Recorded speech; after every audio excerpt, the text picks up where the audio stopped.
ఆ నటుడి పక్కన ఛాన్స్ కావాల, మేము 5గురం ఉన్నామంటూ పిచ్చివాగుడు వాగారు నటి మిర్చి మాధవి ఇటీవలి ఓ ఇంటర్వ్యూలో తన సినీ ప్రస్థానం, చిత్ర పరిశ్రమలోని ఒడిదుడుకులను, ముఖ్యంగా నటీమణులు ఎదుర్కొంటున్న సవాళ్లను విశ్లేషణాత్మకంగా పంచుకున్నారు. ఒంటరి మూవీలో హీరో వదిన పాత్రతో తన కెరీర్ను ప్రారంభించారని, ఆ తర్వాత మదర్ క్యారెక్టర్లు చేసినట్లు తెలిపారు.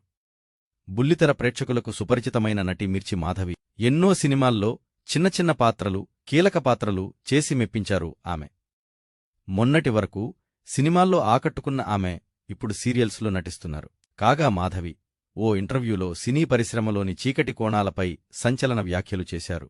గుప్పెడంత మనసు సీరియల్లో దేవయానిగా, ప్రస్తుతం ఇల్లు, ఇల్లాలు, పిల్లలు సీరియల్లో భాగ్యంగా నటిస్తున్న మాధవి తన సుదీర్ఘ కెరీర్లో దాదాపు 300కు పైగా సినిమాలు, 20కి పైగా సీరియల్స్లో నటించారు. మిర్చి సినిమాతో మిర్చి మాధవిగా గుర్తింపు పొందిన ఆమె అనేక నెగటివ్ పాత్రలతో తనదైన ముద్ర వేశారు. అయితే ఈ ప్రయాణంలో తాను ఎదుర్కొన్న చేదు అనుభవాలను ఆమె ఓ ఇంటర్వ్యూలో పంచుకున్నారు.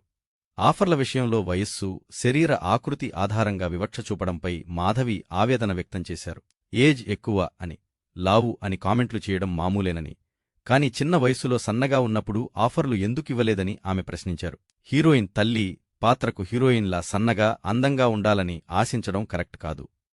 నిజ జీవితంలో తల్లులు వివిధ శరీర ఆకృతులలో ఉంటారని ఆమె గుర్తుచేశారు. కాస్టింగ్ కౌచ్ విషయంలో తన స్పష్టమైన వైఖరిని మాధవి వివరించారు. ఒక క్లోజ్డ్ రూంలోకి వెళ్తున్నారంటే అది రాజీ పడటానికేనని ఆమె అభిప్రాయపడ్డారు. తనకు అలాంటి పరిస్థితులు ఎదురైనప్పటికీ వాటిని ఎలా డీల్ చేయాలో తెలుసని పేర్కొన్నారు. కొన్నిసార్లు డామినేషన్, జోకులు, కామెంట్లు ఎదురైనా వాటిని ఎదుర్కొనే దాన్ని బట్టి అవతలి నుంచి ప్రతిస్పందన ఉంటుందని తెలిపారు మాధవి. నేరుగా తనను అప్రోచ్ అయ్యి ఇబ్బంది పెట్టిన సందర్భాలు కూడా ఉన్నాయని, కొన్ని ప్రాజెక్టులను వదులుకున్నానని ఆమె స్పష్టం చేశారు.